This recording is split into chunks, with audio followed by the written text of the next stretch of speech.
welcome back. Just have a quick opening statement and we'll take questions. Well, that one feels good. I'm not going to lie. That's a very rewarding victory.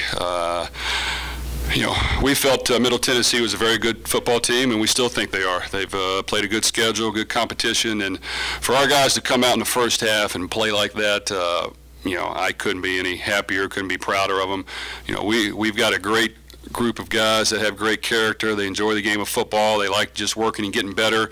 We challenge them each and every game to try to find a way to get better, not look at the scoreboard, just try to improve.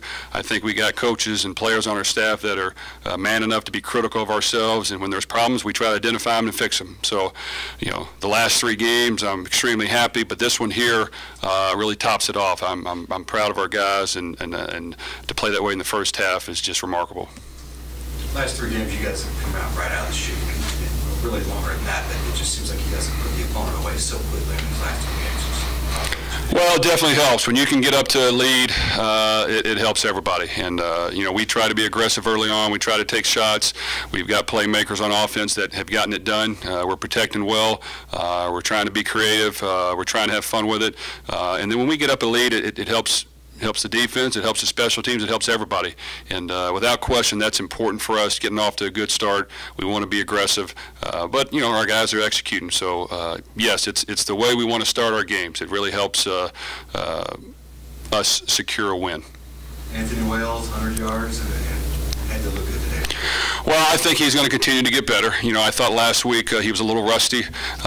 You know, he's a guy that needs practice reps, who needs game reps, but he works hard, and he's been putting in the time. He came out today, carried the ball a lot more, made some runs. He kind of gives us a different element. He's got some speed to him, some elusiveness. You know, Furby is more of a strong physical back with some power. So we've got to make sure those guys just continue to improve and get better. But every week they try to improve and they work hard at it. And then we've got a couple running backs we sub in there to help them. But those guys just are great young men that enjoy the game of football, and I was happy to see them play better this week. Do you ever feel like this puts you in the driver's seat conference-wise right now? Well, I feel good about where we're at. I think we've been playing well. This was a big test for us. Middle Tennessee is a good football team, and to win it in that fashion, yeah, I do feel good. Now, you know, there's a lot of season left. We don't. The mantra we have around here is we just play it one game at a time, and win, lose, or draw, we come back and just try to get better. But yes, I do feel good about the position we're in right now. Coach, the offense is making it look easy right now the last 3 games. How much fun has this been the last 3 games for your team? Well, it has been fun. You know, we do like to score points. We do like to take shots. We do like to be creative at times and have fun with it. And our players like that. You know, all of our guys like playing the game of football. They like doing new things. We you know, obviously we have a base system, but we like to be creative and think outside the box. And, you know, we're not scared to try different things. And our guys have been executing it. So hats off to them because we've hit vertical shots up the field. When you do that, it helps everything. It softens the defense, it helps the running game, and when you score with it, it helps your overall team. So yes, it's been a lot of fun. Since leaving Bloomington, the defense seems like they've gone up to another level. What's your take? Well, I like our defense. I think we have guys that work hard, they play hard. We're not always perfect, but no one is. But, you know, we did some things wrong in the Indiana game that we're not going to let happen again, or at least try. And I think a few things that we fixed there has helped us the last 3 games. We've definitely played better.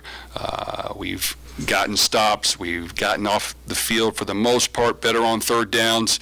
All those things we've tackled a little better. You know, they made some plays in the second half, but I think our defense is starting to gain confidence, and we have you know, what I like is we're more than one deep at the positions, and we may not have played as many guys as we normally do today, but we have depth, and I like our guys. Why do you think all the trick plays have been so effective the last 3 weeks? Well, you know what? It's a good question, and you know, over the last 2 years, we kind of kid about it as coaches, but you know, we try to be creative and do some things, and almost all the trick plays have worked, and all the different nuances we try to do normally work. And you know, I love traditional football, and we definitely have to have a base system, but any little change you can give the defense, they're so set on seeing and studying what you do. If you can give them something different, something that they haven't seen before, something that's just out of character, and you've got players to do it, it's probably going to work a lot of times. But yes, it has been a lot of fun. The ones we hit today were a lot of fun, and they've gotten us off to a good start. What happened on the kickoff at the end of the first half?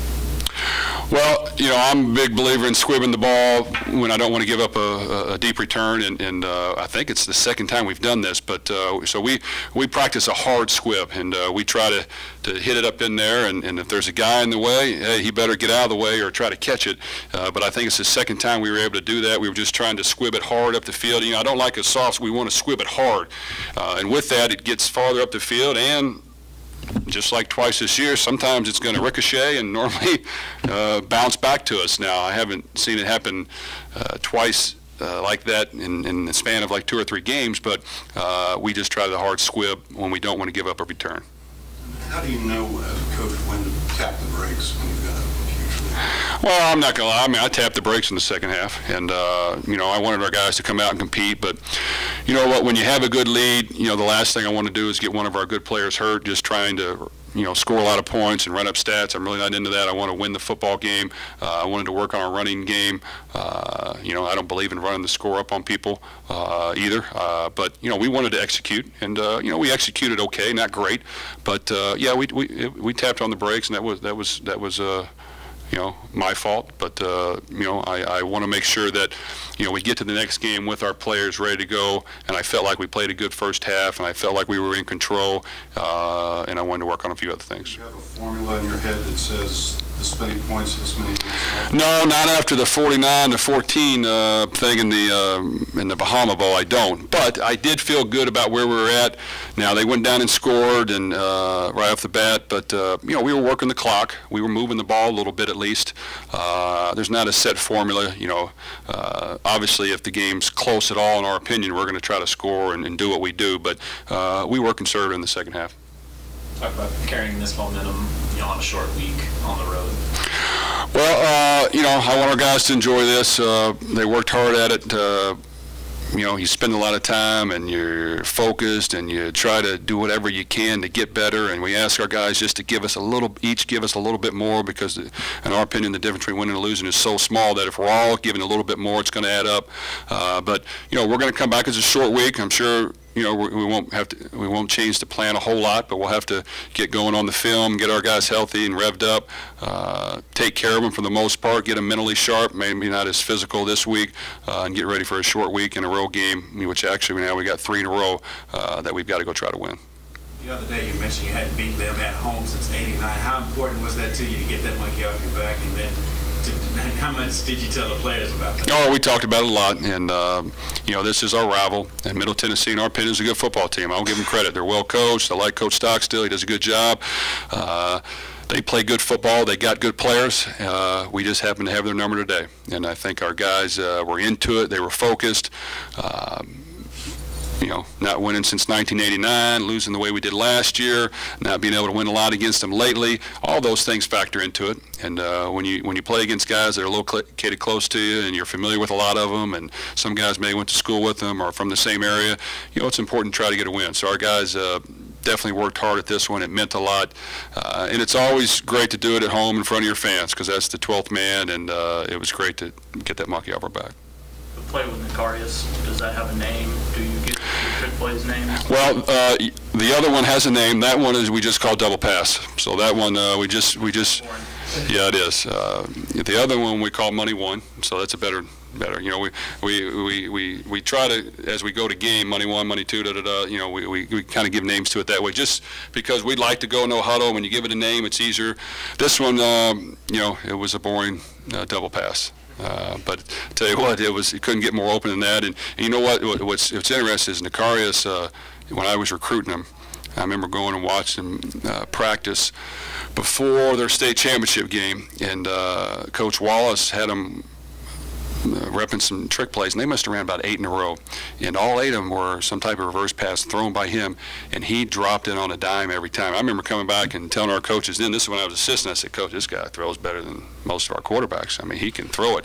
Every day in practice, he puts it on the money on that play. This one, to catch it as you're kind of going to the left, drop it out there with touch right on the dime. I mean, he's a heck of an athlete, and that was a heck of a throw, and it was a big play for us. Anything else for Coach? Spurby dealing with an illness. I think he got a little nicked up, hitting the head a little bit. He probably could have gone, I think, but we held him in the second half, and hopefully he'll be back for Thursday. Anything else? Coach, thank you. Thanks, guys.